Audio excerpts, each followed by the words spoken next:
دفعہ حضور صلی اللہ علیہ وآلہ وسلم اپنے اصحاب سے ارشاد فرمانے لگے کہ قیامت کے دن تمام لوگوں کے سامنے میری امت کے ایک شخص کو بلایا جائے گا اور اس کے گناہوں کے 99 کھاتے کھولے جائیں گے۔ ہر کھاتا حد نگاہ تک پھیلا ہوا ہوگا۔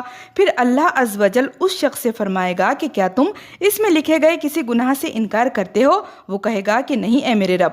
پھر اللہ تعالیٰ فرمائے گا کہ کیا تمہارے پاس کوئی نیکی بھی ہے؟ وہ آدمی ڈر جائے گا اور ڈر کے مارے کہے گا کہ نہیں میرے خدا، کوئی نیکی نہیں۔ پھر اللہ تعالیٰ فرمائے گا کہ کیوں نہیں؟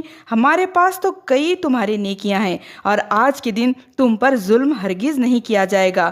پھر ایک پرچہ نکالا جائے گا جس پر لکھا ہوگا اشہد ان لا الہ الا اللہ وحدہ لا شریک لہ واشہد ان محمدا عبدہ ورسولہ۔ پھر وہ بندہ کہے گا کہ اے میرے رب، ان کھاتوں کے سامنے اس پرچے کی کیا حیثیت ہے؟ اللہ تعالیٰ فرمائے گا کہ آج تم پر ظلم ہرگز نہیں کیا جائے گا۔ پھر وہ تمام کھاتے ایک پلڑے میں رکھ دیے جائیں گے اور وہ پرچہ دوسرے پلڑے میں، اور وہ سارے کھاتے ہلکے پڑ جائیں گے اور وہ پرچہ بھاری ہو جائے گا۔ یہ حدیث ابن ماجہ میں ماخوذ ہے۔